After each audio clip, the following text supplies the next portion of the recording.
I would like for you to welcome President Mark Ojakian.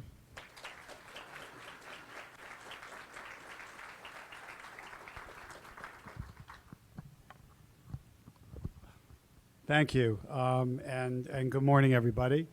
It's a pleasure to be here today to really talk to you and listen to you regarding, I think, the future not only of this institution, but also of all of public higher education within the CSCU system. I'm just going to start out with just a few remarks for how we got here, with also a recognition, I think, of the financial reality that we should all be aware we are living in. And then to talk to you about a couple of strategies, not plans, but a strategy that we proposed for how we move the system forward and to continue the great work that's being done and to continue to focus, on students first. When I decided to name this process Students First, it was because I truly believed, after meeting with many of the students across our system, that we needed to remember, and I needed to remind myself, why we do this every single day. And in spite of the obstacles and the reaction that may get in the way of certain proposals, that this is all meant to make sure that we're able to provide the students with the same level of high quality academic programming and services that they have come to know, expect, and enhance in the future. When the governor's budget first came out in February, the system as a whole was faced with a $38 million projected deficit for next fiscal year.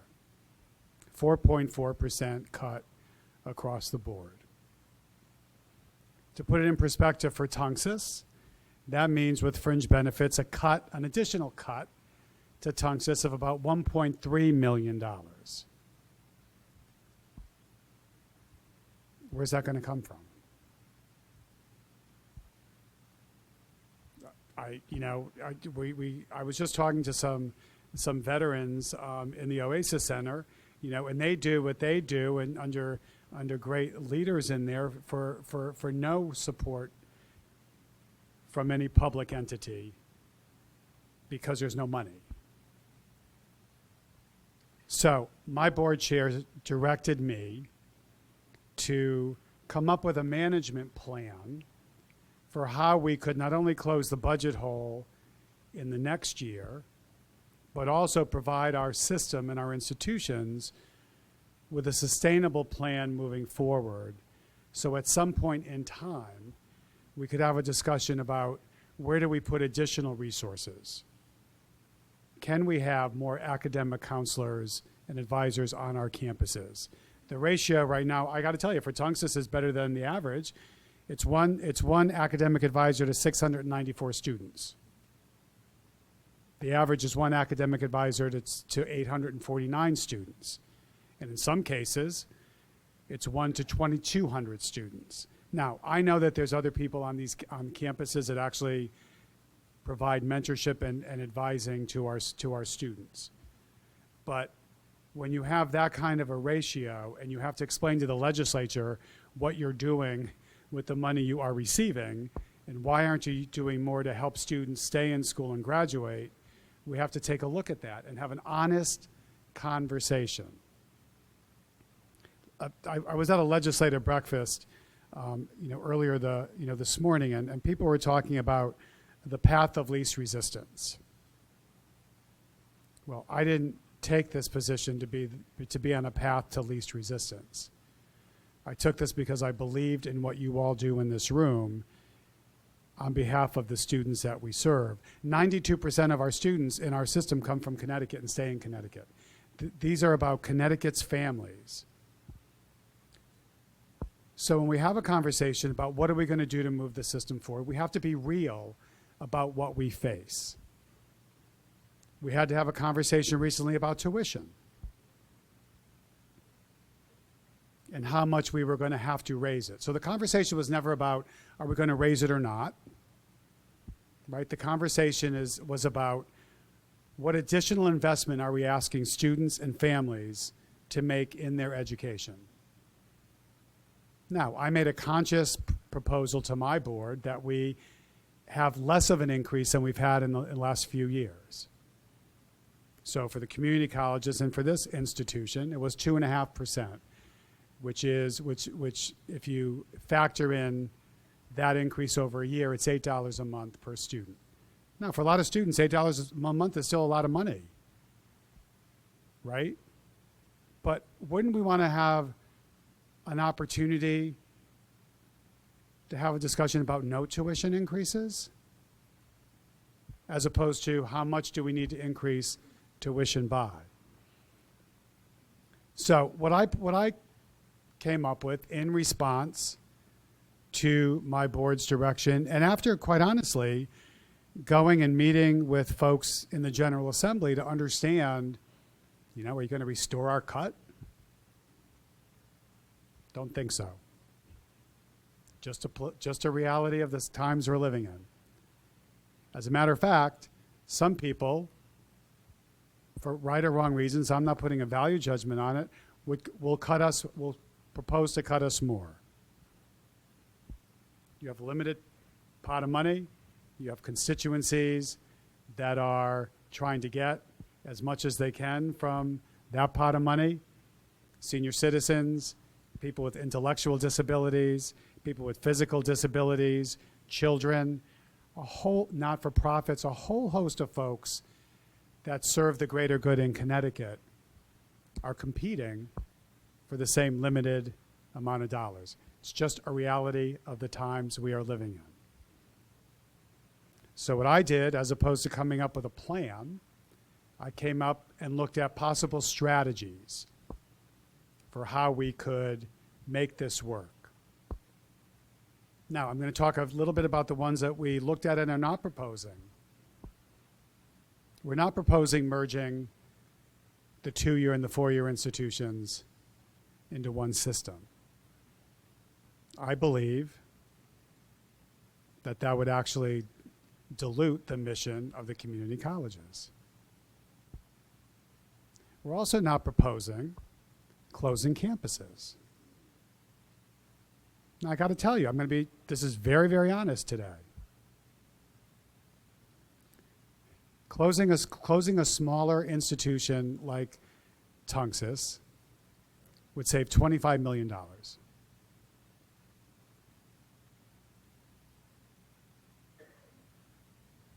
Everything, operating costs, personnel, sale, the building would go back to DAS. We've priced all of this out. And if some people think it's not $25 million, then maybe we need to close 2. And I have to tell you, folks, there's appetite up in that building to do just that. Because everybody is looking for how to close the budget gap. And $25 million or $50 million, if you take 3, is very attractive to people that are going to decide the state budget. Now, I am not in favor of that, and I've been very clear in my support of having the access for all of our students at all of our current locations. So much so that since I started in my position, I've been working with the Commissioner of DOT to try to improve transportation routes for our students. So we have a reality. So what I proposed is 2 strategies, not 2 plans, 2 strategies. One strategy is, let's take a look at all of the administrative functions we provide as a system and put together an implementation team around each one, which we will be announcing a strategy for that probably by the end of the week. Include stakeholders on the campuses to come up with a plan for how we implement the strategy. I cannot believe we can't find a bigger economy of scale in having a more integrated purchasing system. where 17 institutions aren't purchasing separately. There's got to be some savings in bulk purchasing. Got to be some savings, I would think, in maybe having, one contract bid out for food service. I mean, maybe there's not. And if I'm proven wrong, I'm proven wrong. Financial aid processing is another issue I'm very concerned about, and I think we can integrate that better. Okay, so that's financial aid processing. Many times in our institutions, financial aid applications don't get finalized or converted in a time-sensitive manner. And that's not because people aren't working hard, but it's because there's not enough people on the campus to do that. So what happens? Either in some places, applications sit here and never get completed, or it takes a long period of time, in which case a student chooses then to go to a private occupational school. So is there a better way to integrate the processing of those applications so that the resources we have on the campuses could work more directly with students in the financial aid office? Maybe yes. The second strategy was to take a look, instead of closing colleges, was to take a look at how we administer the 12 community colleges within the system. To take a look at what makes the most sense across all 12, because if you draw, I know every institution has a unique mission and has a community flavor, and I respect and want to encourage that to continue to grow. But if you were to draw a map around a 10-mile radius around all of the community colleges in Connecticut, you would be astounded at the overlap of the geography. So is there a better way that we could centrally manage some of that? I think there is. And we're going to put together a team made up of stakeholders to see if we can put together a plan that makes sense to get us there over 2 years. Because the alternative is to do nothing and to be forced to close campuses, or to continue to see because we have enrollment declines as well. So we're not getting the revenue in we need to support our institutions. With a couple of exceptions, enrollments have decreased over time. Tungus in the past 5 years, 24% enrollment decline.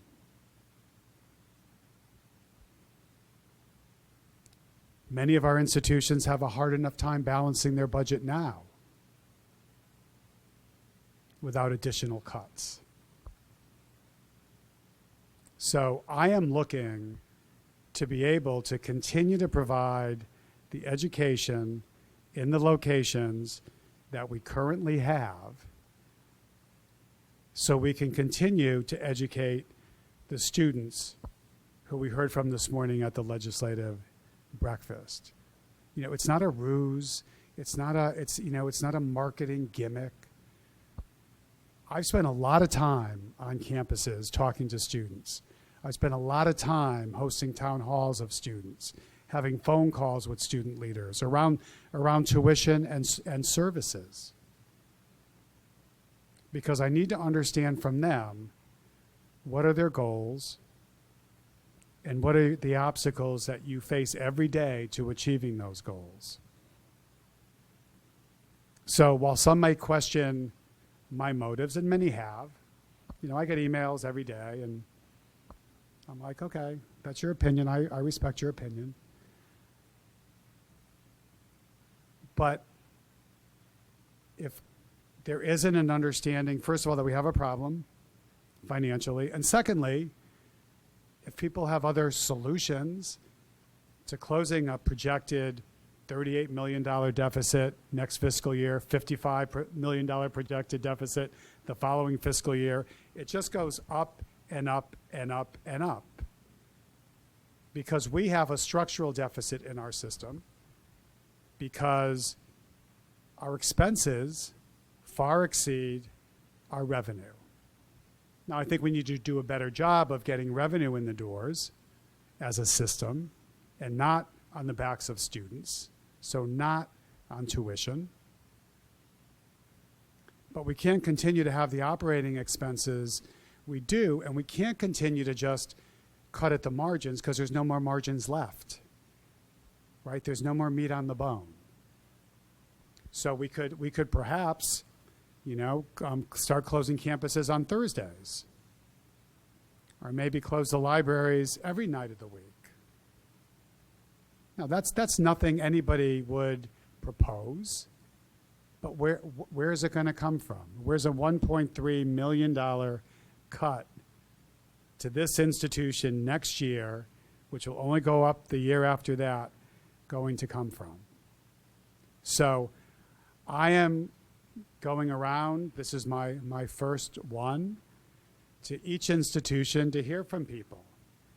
And I really would hope we could have a constructive conversation around, maybe not your way, Mark, but maybe we should look here and have some thoughtful conversations about some alternatives that might get us there. We're going to move down the path of exploring these strategies. There's no question about that. And those implementation teams will include stakeholders from campuses. But just to bury our head in the sand and say that there's not an issue, and to just, attribute this, in whole or in part, to my motives somehow. I mean, I've received all kinds of letters indicating what my motives are. It's really interesting to find out that what I'm doing. But I want to hear from you all. I want to put more money into faculty on campuses, tenure track faculty on our campuses. I want there to be a point to put more resources into student services. And it's not just here. I was at Central the other day to find out that they have two health and wellness counselors for their entire campus. Health and wellness. It's kind of a big deal when you have the kind of diverse campuses that we have. When we embrace the diversity of our system, whether it's students of color, transgender students, Muslim students, you name it, we have them.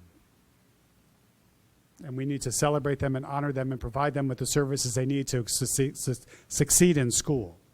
I believe that to my core. So I'm willing to talk about where do we go from here. I'm willing to hear suggestions. If you want to stand up and tell me I'm full of it, go ahead. No, seriously. But I'm not going to stand here and blow smoke up where and say everything's fine. Just don't worry. I'll just sit in my office. I'll pretend like there's no issue, and it'll magically disappear. And the legislature will provide us with as much funding we need into the future. It's not who I am, folks. I think in 17 months of me, being on this campus and talking to everybody from presidents to students, there would be some appreciation of the kind of individual that I am and the kind of person and leader I try to be. So I'm going to stop talking. I saw a coffee cup the other day, which is kind of funny, and it said, "Despite the look on my face, you're still talking." And I have to get one of those for myself so I can remind myself to stop talking.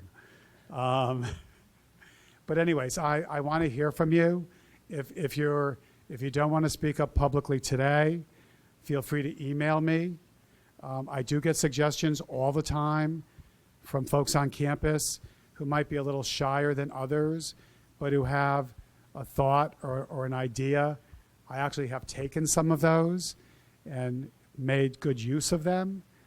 My team doesn't like when I say that because I give them homework to do. But I want to hear from you here today, and if not today, please feel free to contact me or email me, and let's continue the discussion, because we have to start a process.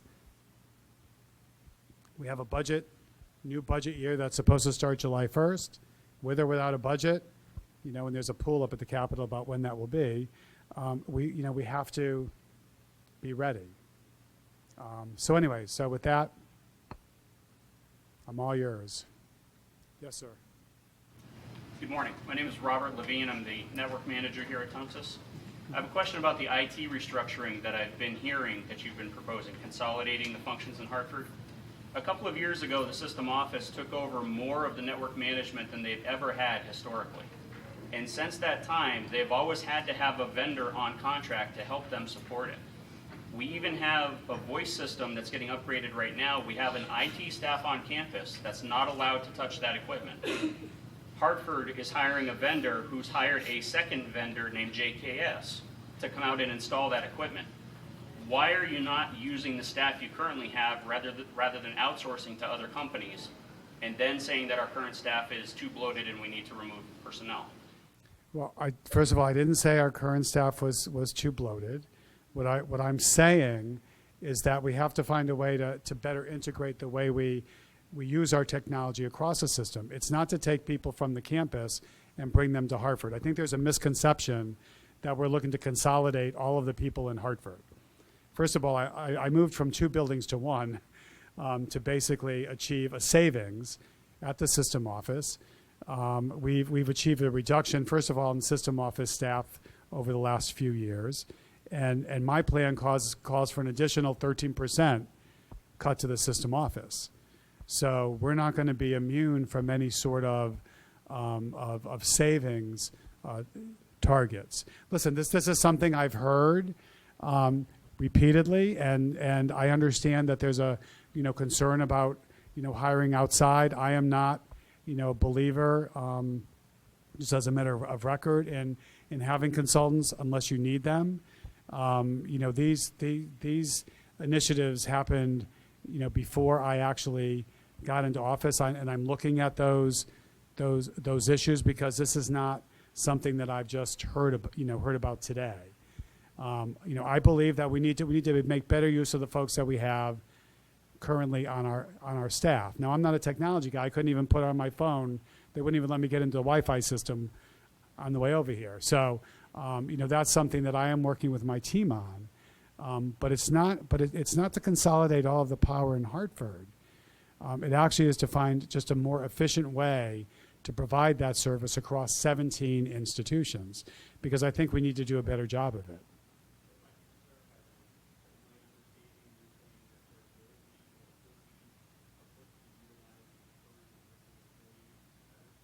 Absolutely. Or, how about this? How about, because I've had this conversation. So maybe in a certain area, individuals are providing a function that maybe is a little outdated, right? They've done things for the same way, right?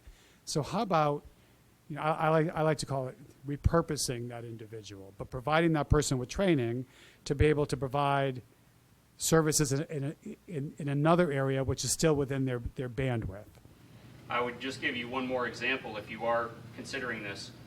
We tried to put a virtual desktop infrastructure in here about 1.5 years ago now, which would result in hardware savings, management savings. It would streamline the deployment of computers for student and employee use. Our biggest single hang-up to implementing that system has been the system office redesigning our network. They're now on their 4th redesign since they taken over the network. And they still haven't given us the network protocols that we need. We have all the hardware. We're already out of a maintenance cycle on the hardware, and we're into our 2nd maintenance cycle, and we can't use it. because they're not agile enough to give us that kind of support. The one school that has been able to do it is Manchester Community College, because they've refused to move over a lot of their systems onto Hartford's new system. They maintain their own, and they've been able to get this up and running and realize the savings from it. Okay, there's a reason I have Sean Bradbury from my team here this morning. It's not to provide me with a bodyguard, because I do travel by myself. So just so you know, I drive myself, I travel by myself, I have one house. But Sean is writing all of this down so we can follow up, and maybe he'll get your name on the way out, so that maybe you can communicate directly with him, so I have more information. Because as I said, I'm not a technology guy. You're welcome. I'm Kevin Short with the Political Awareness Club of Tonsis. My concern is obviously, as you make cuts, positions are lost, and my concern is the quality of education for students. So I was wondering if you could consider like a internship program as you cut positions, like offer these people credits or credit hours maybe to fulfill student needs, as their pay is no longer there, but still provide the same quality. So let me ask you a question. So I understand. I'm always in favor of internships. As a matter of fact, I talked to my team the other day about, as we restructure the system office, can we have some internships that have more students in the office, right? But talk to me about what you're concerned about won't be here, because I'm just trying to understand. Well, I'm just under the understanding that as you cut positions, possible quality is lowered, or as the need of positions is less, the students won't be getting the same quality of service. Well, what I'm trying to do is to make sure that we preserve the services you currently have, and at some point in time, when we're able to have a much more sustainable financial model, right? I know people don't like to talk about financial models, but it's like balancing your checkbook at home, which is something I can't do. Is that we'll be able to provide more resources to student services. So the intention is to enhance the teaching component and the student service component, because if we don't come up with a different model, then things are just going to be cut because we have to balance budgets, and then I think then everybody's going to suffer, and we won't be able to have a point in time where we can talk about, no tuition increases, and we can talk about support, for example, for the Veterans Center here. But I am a big believer in internships, and we are looking to have it more, in my office. I've also been in touch, just so you know, with a lot of businesses lately. I mean, I do a lot of things, other than, talk to folks on campuses, and I go to businesses. I go to the CEO of Pratt & Whitney. I go to the CEO of Sikorsky, of Electric Boat. I'm meeting next week with the CEO of Pitney Bowes to talk about how can we create partnerships with those businesses to provide us not only with jobs for folks that graduate, but how about some financial support to help our students get through school. So it's a whole gamut of options that we need to look at, but I think there's no better way for a student to learn than to have an internship. I had one or two when I was in school, and I found it to be extremely valuable. Yes. Hi, I'm Christina Volpe. I'm a full-time student and a single mother, and I'm a little concerned about the cuts and the tuition increase. In a sense, you talk about retention, but whenever an incoming student sees tuition increase, which will occur again the next year, just like it did the last 2 years, it's a little hard to get the students on the campus. And what I want to ensure, moving through the Connecticut system, is that, again, playing off of him, that my student services will still be there. So as much as we're making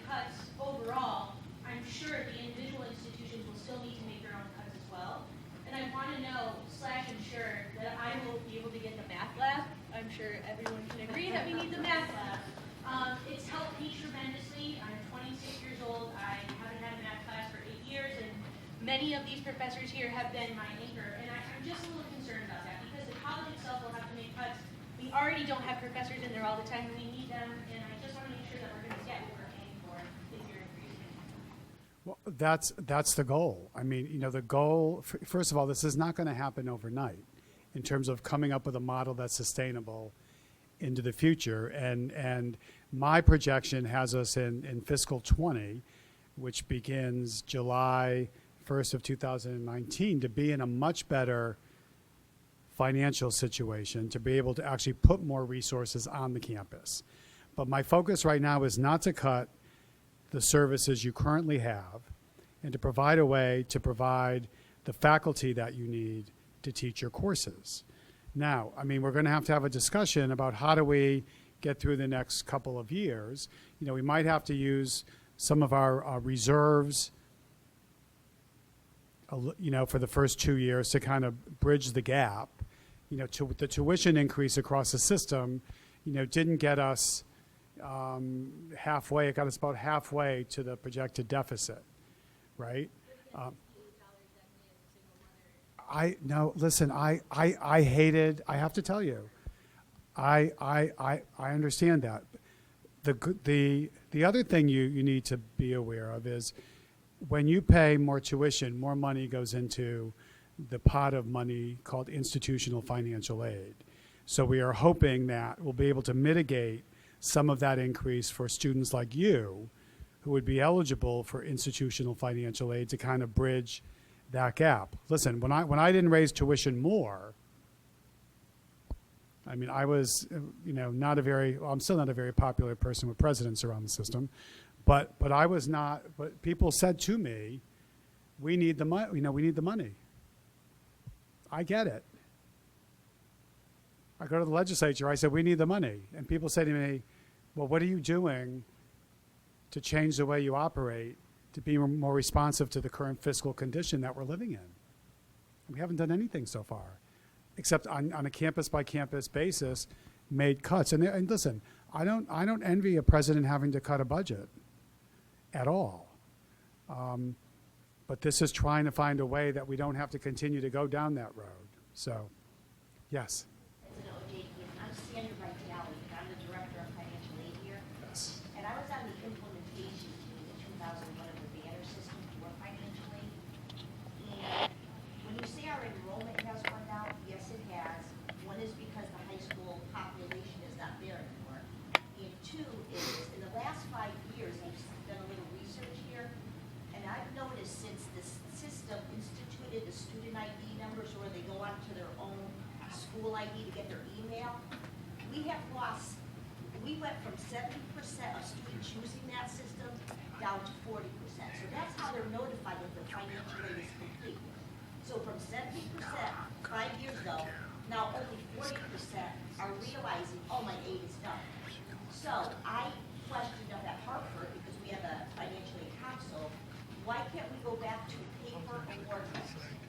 For 49 cents, if you increase the enrollment by one student for 49 cents, you've made back hundreds of dollars on your return on investment.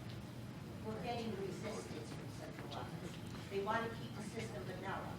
But for me, I really believe that would be a great tool for our students that are new coming to the school to say, here's your letter, your grade is done, please, come in and enroll.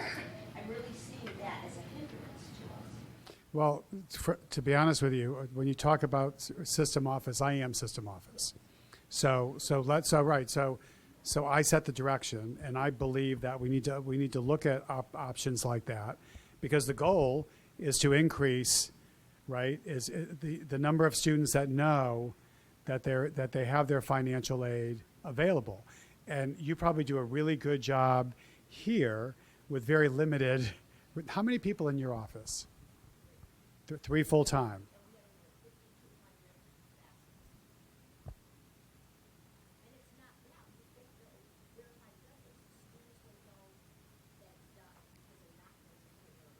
Well, you probably do a better job than most of that. Many campuses do a much poorer job, and actually, you would be surprised. I just sent a SWAT team in last year, right, to help institutions get their financial aid, applications out. And so this is probably one of the things, right? One of the implementation teams is gonna focus on financial aid processing, right? How do we go about awarding and notifying? So this is something maybe you should volunteer to be on that committee, because listen, if I hear really good creative ideas, and sometimes they don't even have to be that creative, right? Sometimes it's just like common sense. Then I'll move them forward, because I believe it's my responsibility as the leader to set that tone. Sean, you wrote that down, right? Okay. Thank you very much for your input. Yes. Hi, Doreen Rodriguez, Veterans Club, U.S. Army. My question is something, this meeting brought with it a whole dark cloud over it. The campus itself, middle management, there's this undertone with the shifting and restructuring of positions within our organization right here at Tonsas. And my question is, it's kind of like a open question. If you're thinking of cutting positions that are making $200,000+ a year, is they going to be able to reach some of the programs that are integral to the school, number one? Number two, by decreasing these salaries that are such high earning salaries, that increases the burden to the middle management. And yet they don't get to hire more people, and they don't get to have more internal restructuring so that they can have less of work. And that creates a burden for the students, because they're the ones that are most affected by the, like how effective they're able to do their job. Like she's saying, and she is an example of someone who does very well what she does, but there are people that are grossly unaware of what their people in their office do. Because you can ask them a question and they'll direct you to a secretary, and that person is more equipped to answer the question. To me, if you're earning the big bucks, you ought to be able to know everything that's going on in that position from head to toe, from top to bottom. That to me is a question that I have, because if you're earning so much money, and that's coming from funds that are federally appropriated for the schools, for the students, for the, for the budget, then why is it that it's getting harder for middle management, which are the ones that are going to go, instead of, Can I just, I think, clear up just a misconception, right? There's no plan on staying or going, right? There's an effort that we will undertake to try to find a way to achieve more efficiencies across all 12 institutions, and to maybe consolidate the management, the senior management of that into one place.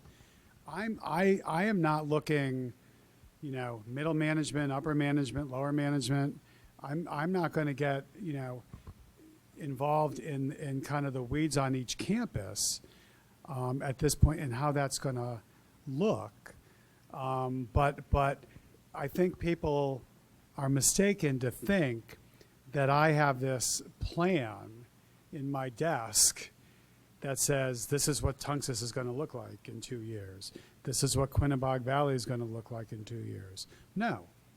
I have a strategy for trying to consolidate the administration of 12 and figure out how that would best help people on your campus function, and putting together an implementation team to figure out the best path forward. So I don't have a master plan about how this is going to look. But I agree that everybody on the campus, in the central office, has a responsibility to understand what's happening so they can be responsive to, to students. You talked about federal dollars. I mean, we've been fortunate enough to receive federal grants and other federal awards that have come into our state. I don't know if that's going to continue, right? The direction for that is set in Washington, and I'm not in Washington. I'm trying to make sure that we continue to have Pell Grants so that our neediest students can go to school, right? I'm trying to make sure that whatever tuition we set is below the Pell Grant cap enough so that students can use the rest of that grant for what it's intended for, which is books, which is transportation, childcare, those things that are important. So I do not have a master plan in my desk that says, this is what Tunxus is going to look like. What I'm trying to do is to find the best path forward so that in the end, it's not so easy for folks to continue the conversation about closing campuses. And if you look around the country, there's campuses that are closing. Yes. Then you. You're next. No, you're next. I'm sorry. I wasn't ignoring you. Yeah. Yeah.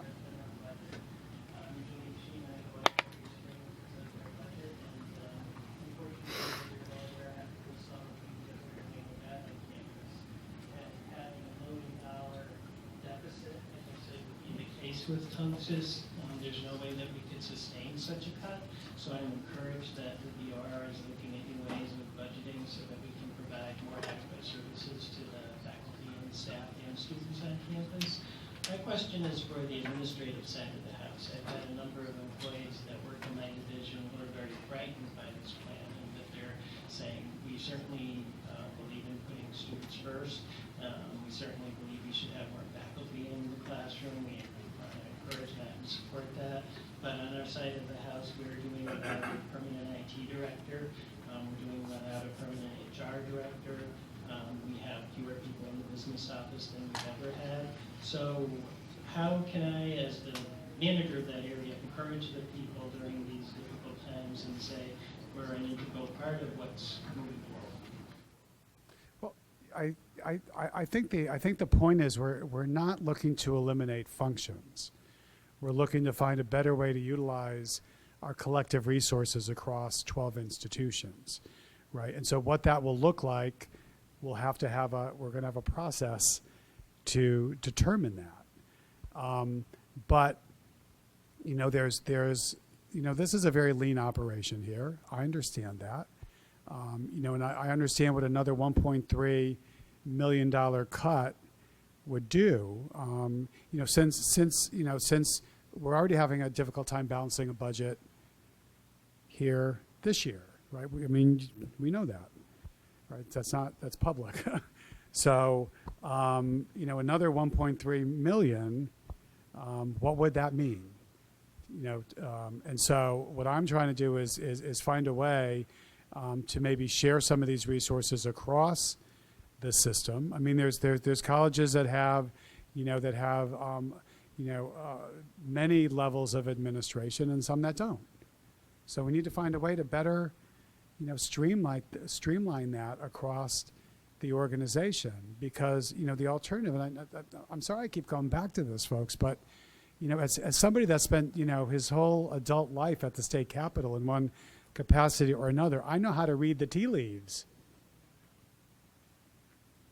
And from both sides of the political aisle, we're having folks that are maybe not as thoughtful as Representative Betts in the front row, who doesn't understand what you do all here, who will basically say, quick 25, quick 50, or let's sweep the reserves. That's what they always do. They see the reserves and they see that that's just like a fund that isn't being spent, when in fact we have less in the system than 1 month's reserves on hand in case something would happen. We wouldn't be able to pay our bills. So, I am living in a world where I get up every morning and face reality. And so I'm just trying to find the best way to move us forward. But there will be a process to determine how we're going to look in the future. And I know change is hard. I understand. And I'm sorry that we have to go through this. I mean, in a perfect world, we would have surpluses. Our economy would be growing by more than 2% each year, and we would have more money than we needed to, and we'd be able to fund higher education at levels that we think make sense, but we don't. Yes. John and member of my. Yes. I was wondering. I could use a prayer now. Could we have one, please? Thank you. I would love. I'll come. I was wondering with student worker positions, could you? I'm sorry, I can't remember your name. You had mentioned about doing internships, but maybe utilizing some of the student interns. I know here for myself, one of the things I looked at on this was just how to think, not what to think. And I've got some great education from some of the professors here, and maybe utilizing some of the work. I know it's probably difficult to get more student worker positions, but maybe utilizing some of the student worker positions more as student worker / intern positions, where maybe we could also get credit for doing something within that department.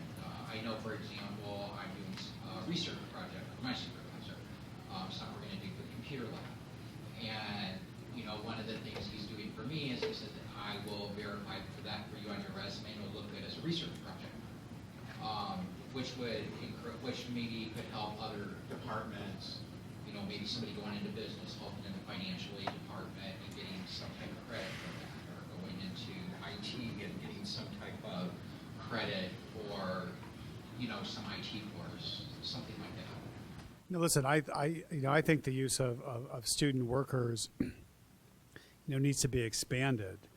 One of the things that we did this past year, there was a whole debate at the Capitol around outcome-based funding, right? Outcome-based funding models, and which usually you have that conversation when there's new dollars to spend. And so what they did was they gave us a pot of money, which was taken out of our block grant, so it wasn't new money. I get it. And they basically said, design something where you can show that an investment really pays off. And so instead of reinventing the wheel, what we did at the system office, working with folks on the campuses, is came up with a model to provide more dollars to student worker programs on campus, because it's been shown, and I really believe this, that many of our students have to work. So if they're able to work and be more engaged on the campus, as opposed to going with Five Guys or whatever you have down the street, right, the likelihood is that they'll be more invested in their education and they'll stay in school and graduate. I think we need more of those kinds of models moving forward. The issue is, there's not going to be new dollars, so we need to find out ways to carve out existing dollars to do that. But it's been very successful. In the first year that we did it, I didn't see it in the governor's budget as a separate line item. So it's something that we really believe in, and if we have the funding, absolutely. Yes. Hi, President Ojakian. Good morning. Brian Benina. I think we've met a few times. Just a few. My question is about the implementation plan that will be coming together at some point. You stated that your target is July 1st, which is a time when a lot of faculty and students won't be around. So I'm wondering, when will the implementation teams be formed? How many committees will there be? Who will sit on these committees exactly? And in addition, what will their responsibilities be? So to all of those, stay tuned. We're in the we're first of all we're in the process of designing what those teams will look like across the two strategies.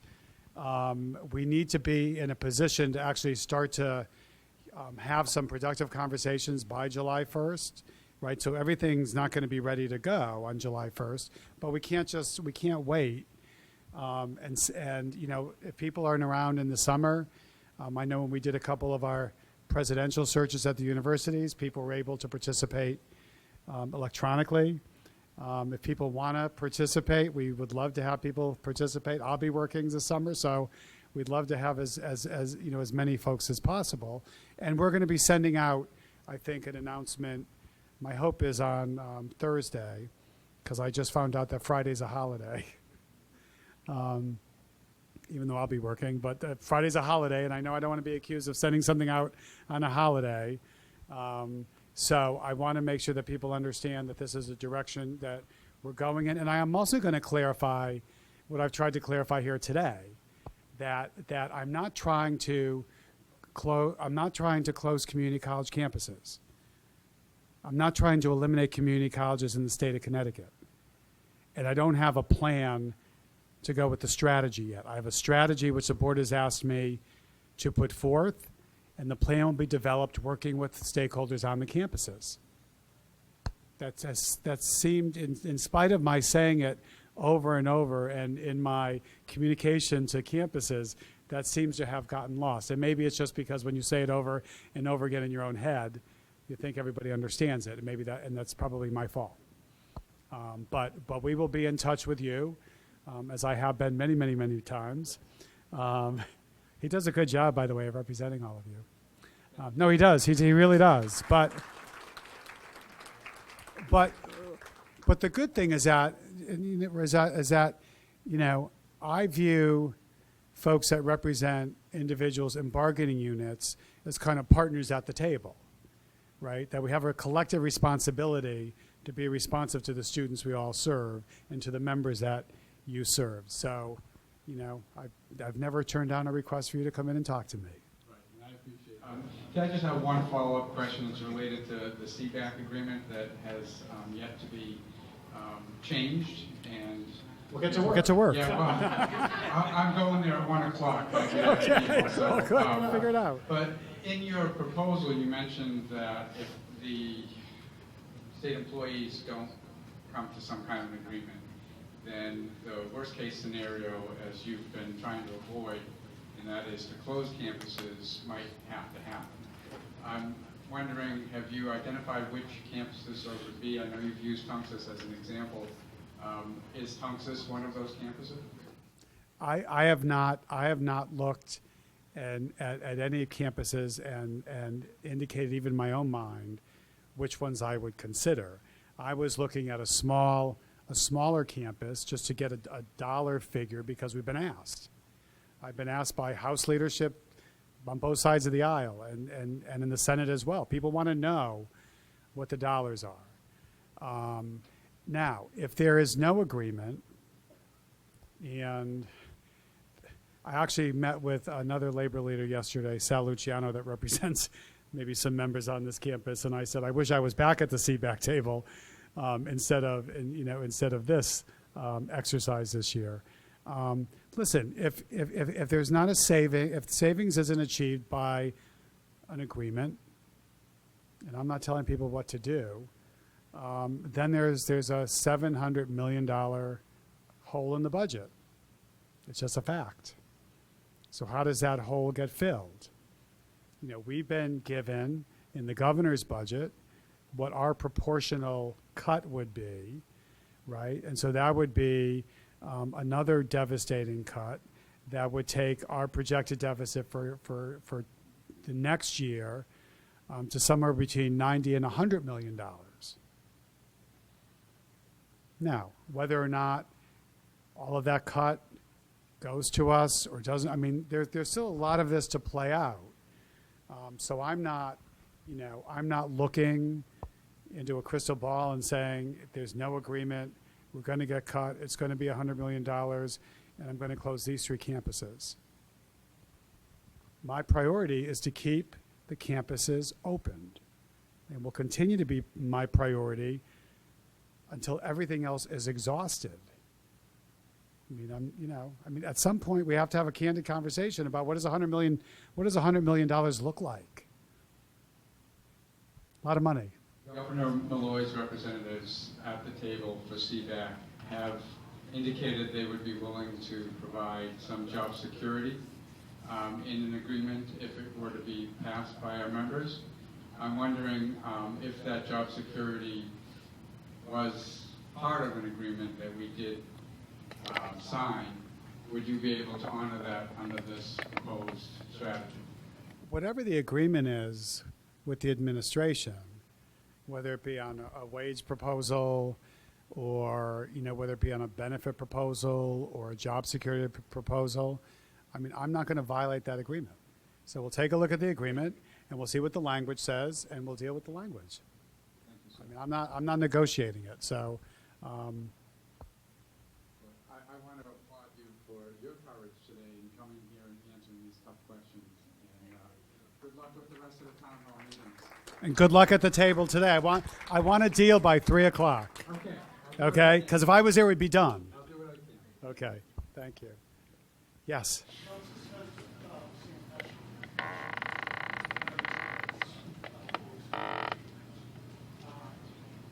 Is it possible to apply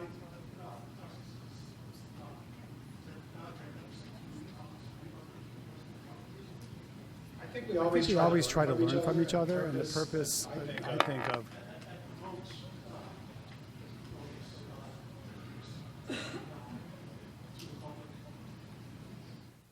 yeah, I think part of the problem always is that it's hard to get our message out to the public, right? And if you say we're going to invest X amount of dollars in a marketing budget, then there'll be criticism that you're taking money out of the classroom, right? So at a time of dwindling resources, the competition even on your campus, right, is great. We've been trying to do a better job by getting more stories out there. We've actually made an attempt to meet with superintendents around the state, guidance counselors around the state, and other K through 12 leaders around the state to really, not only talk about the value of the education we provide, but also to talk about, where we are with the transfer and articulation pathways. And that now we have this incredible pathway to get our students from a 2-year to a 4-year institution. You can market a lot, but if in the high schools, both the administrators and the faculty and the guidance counselors in the high schools and the parents don't see the value and are competing with other institutions or other families. I mean, there's a big, I was out in Simsbury the other day, and people were talking about where their child was going to school. And there was this big competition among the parents. Well, mine's going to Brown, and mine's going. And then somebody said, oh, mine's going to Central. Like it was like the booby prize, right? No, seriously. And so until and unless we're able to change the narrative in the high schools, right, we can put all the billboards and have have Middlesex produce all the nice videos, but we're not going to change the culture, and culture change takes a long time. So we're trying. Yes, in the back.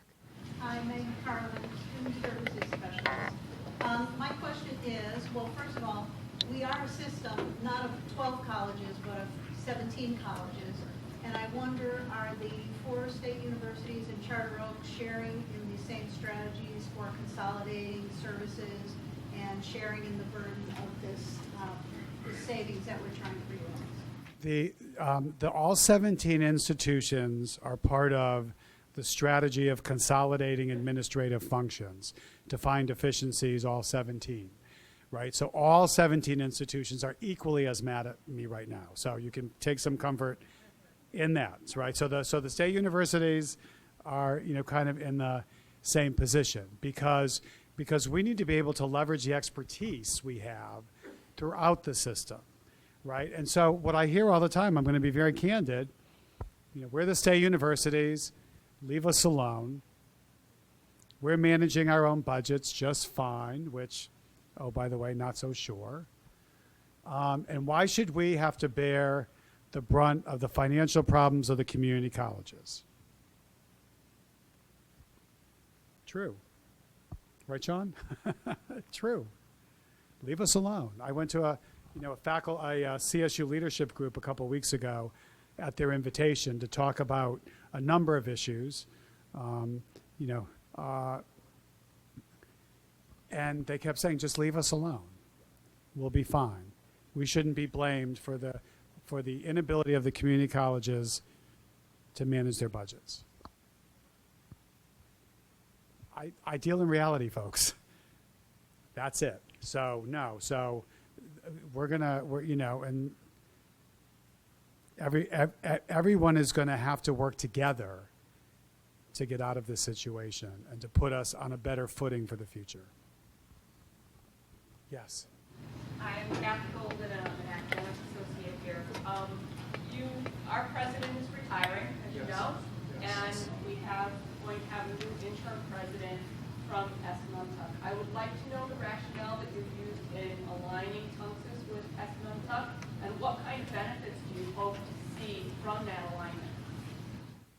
Well, I think, and that's a very, very good question. You know, I think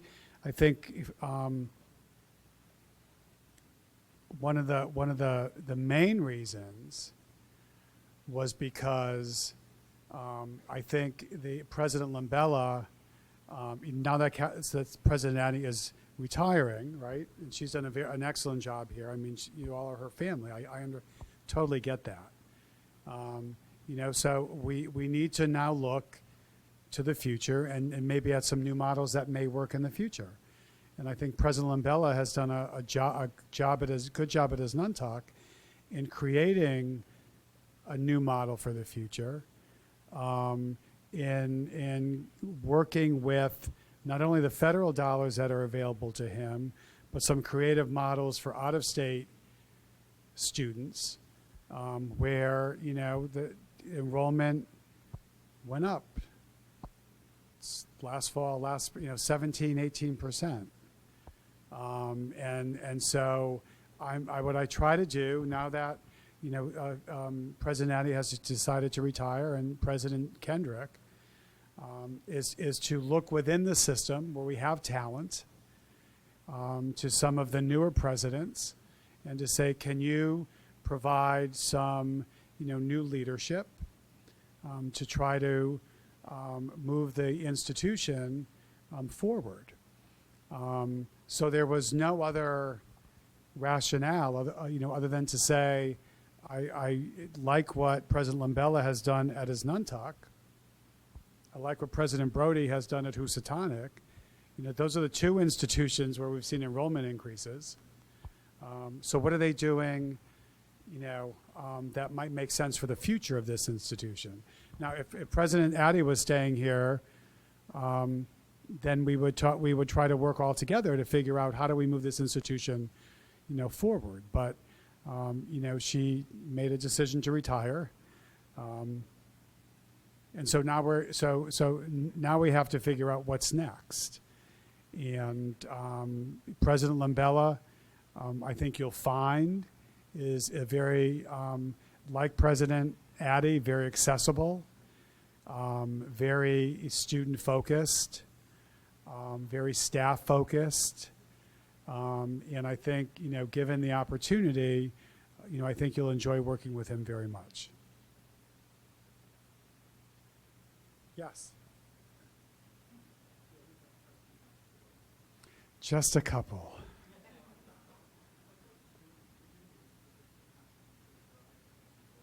That's okay.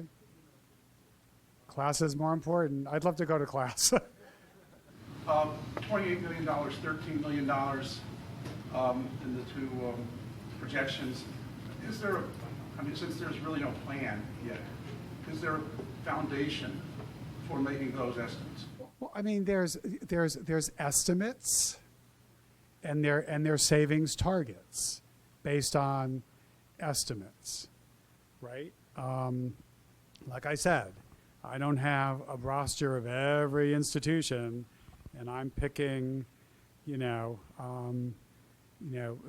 functions or personnel, or so. I know that if we're gonna by year 3 of this exercise, be in a sustainable place and have additional resources to provide to student services and faculty, then these are the targets that we are looking to achieve. Now, everything's a target, and we will, and we may be able, who knows, maybe to achieve more. I don't know. I mean, we talked about the CBAC agreement a little while ago. I mean, that's a big, I think, cloud hanging over everybody's head. And, normally what happens when you have an agreement of this type is that if there is an agreement and there's a certain day by which you have to retire in order to maintain your current retirement benefits, then people tend to judge their own financial needs. If they're thinking, I might want to retire in a year, but it's not in my financial best interest to stay another year. I mean, we saw a number of state employees go out the door in 2011. And now we're seeing, as I understand, each month, more employees choosing to retire because of, not just in this system, but across the state, because of the uncertainty of what's going to happen in the future. People's benefits change, people's cost of living. I mean, it's very, very uncertain. So, I would like to believe that those savings are achievable, and I'm going to work very hard to make sure that we get there without harming, I think, what we're all here to do. Yes, for the second time.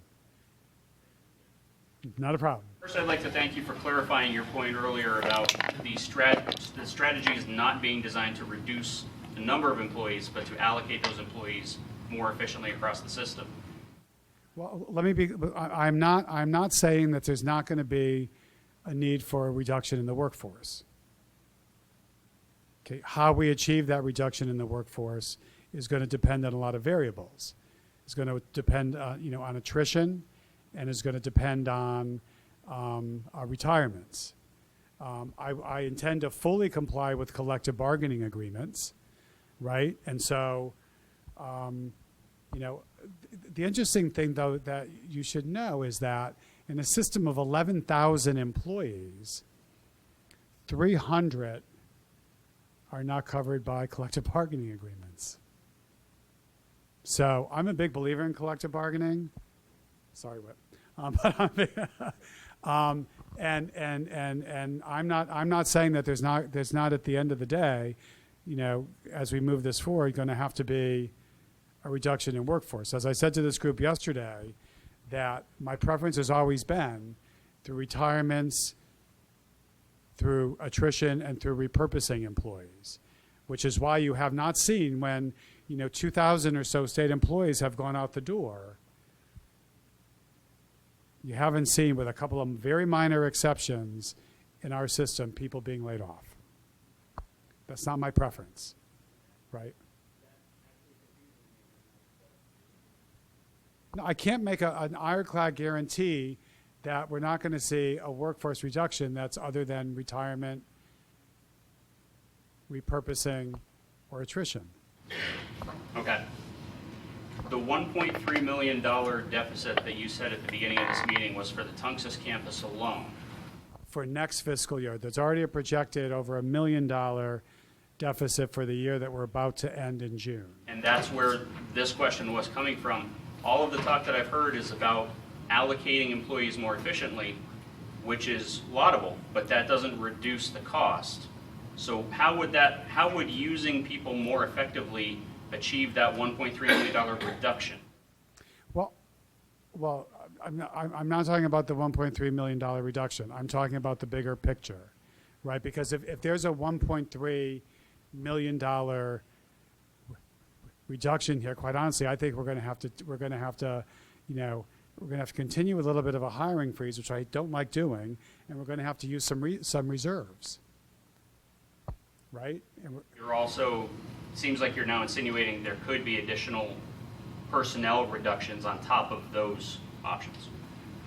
I'm talking about in my two strategies to get us to an implementation phase completion in 2 years, that to achieve a $41 million savings target, that we're going to have to see a reduction in the workforce. Now, how that happens is going to depend on how this all works out through the implementation process.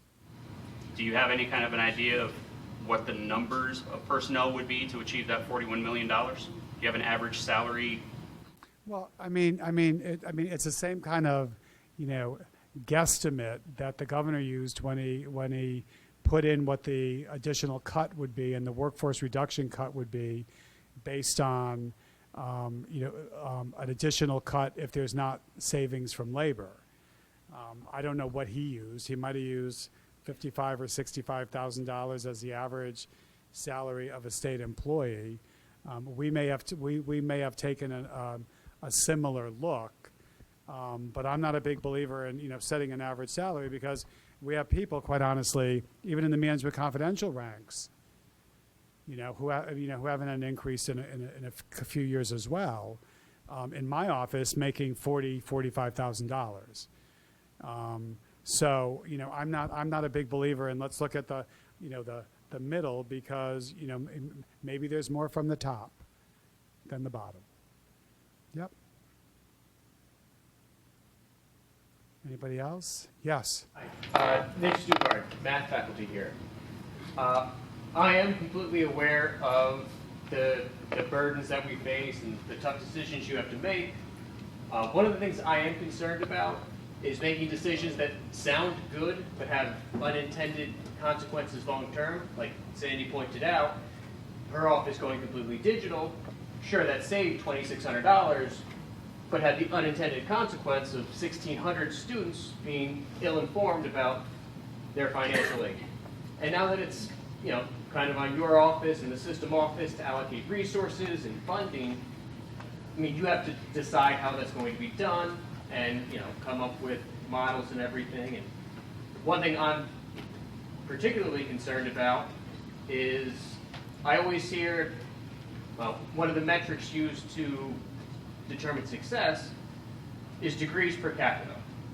And sure, if you just look at the number of degrees that you award on paper, that's really easy to look at. But again, there's always unintended long-term consequences. And if you set the bar up here for how many degrees we should be awarding, and our students are here, especially at an institution that's lacking resources and funding, to bring those students up and to actually get them to where we think they should be, well, that's going to take a lot of resources, and a lot of times, doesn't take an economics PhD to realize that it's probably going to be much more efficient to instead bring that bar down. And I just hope that when you're making these decisions, again, relying on things like degree per capita, that, you don't forget probably the most important quality, which is, the quality of that education. No, thank you, for that comment. And I'm not a big believer in just judging everything by degrees per capita, because I think we're challenged in this system by, I think, the way that we have to report things, which don't take into into account students coming in and out because life gets in the way, or students deciding to leave after 1 year to go to a 4-year university.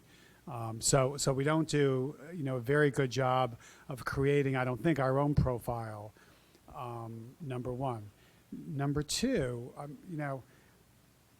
we allocate the funds we receive, right? And so there's 3 block grants.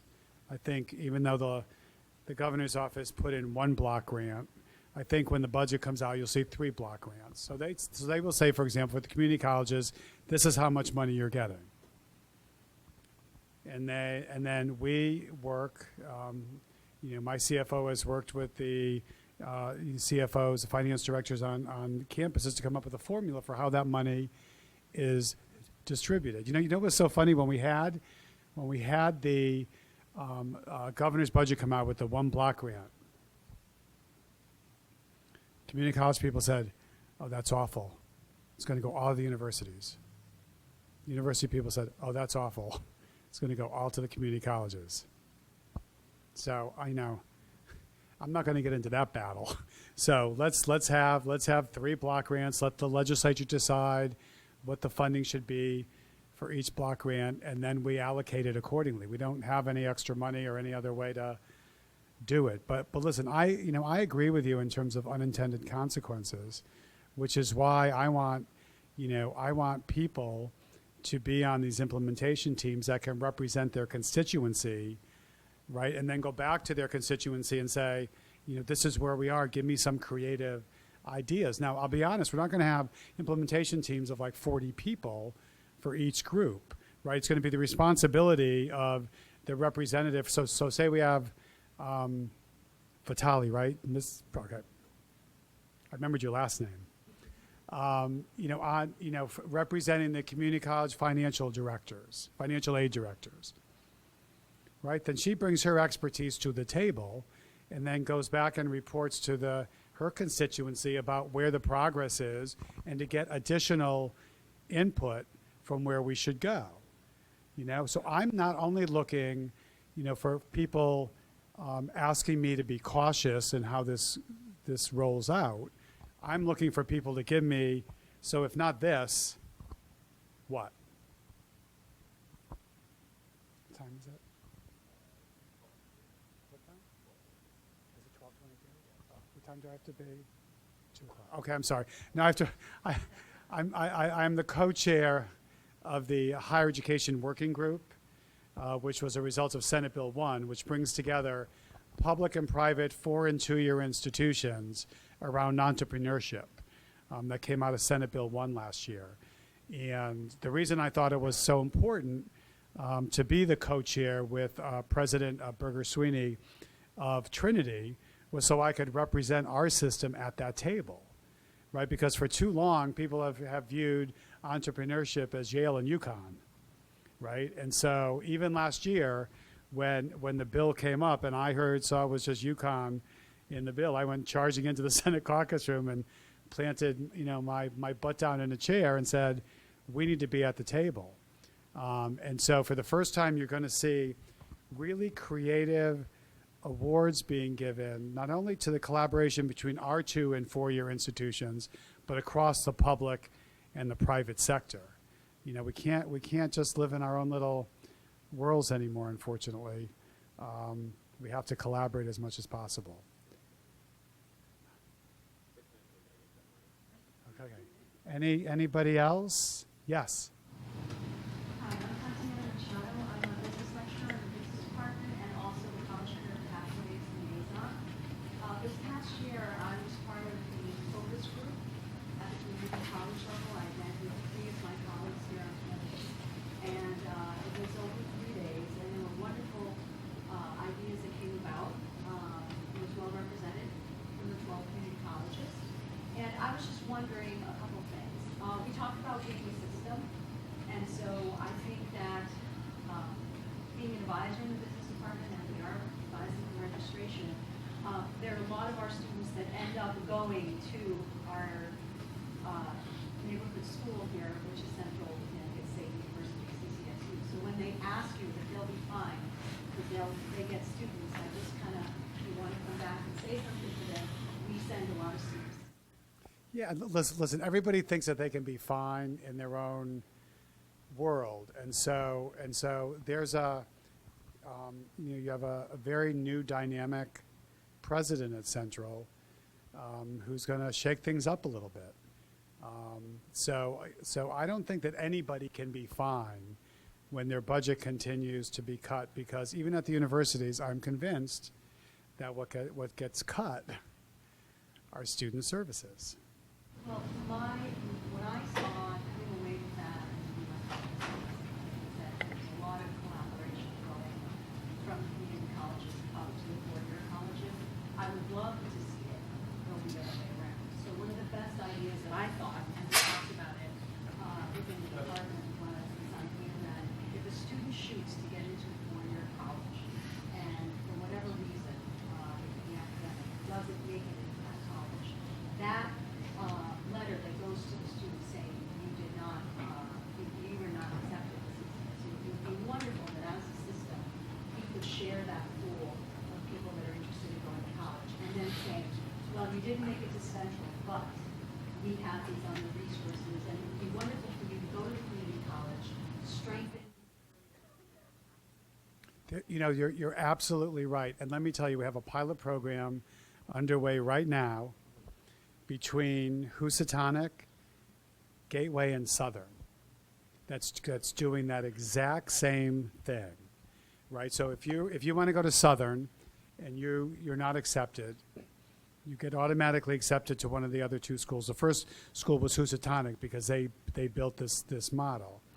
And you're assigned an advisor from Southern who tracks you your entire way, services from Southern, so you can be ready to go to Southern.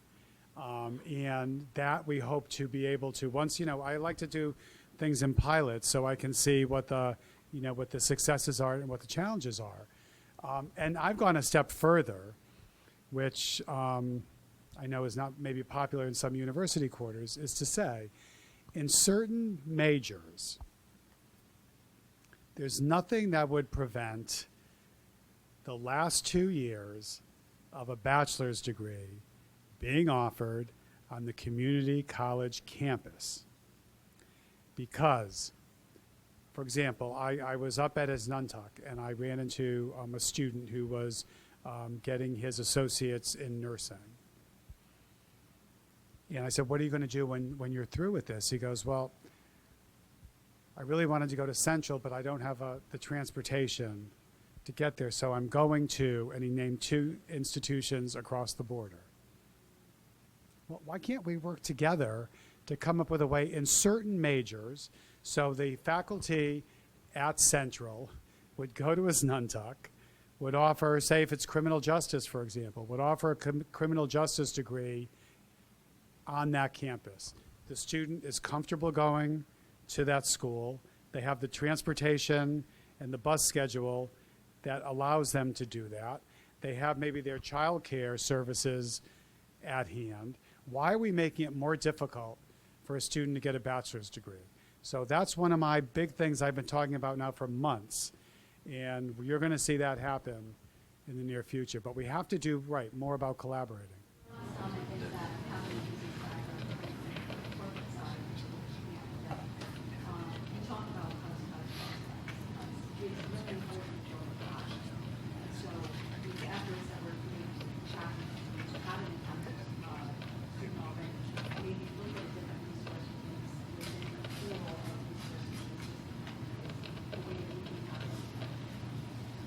Thank you, and thank you. I know you have a new project you just started, and we're going to be talking about that. I love.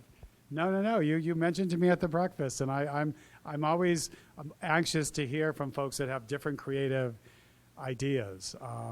You know, I'm always willing to take a meeting or to talk to somebody.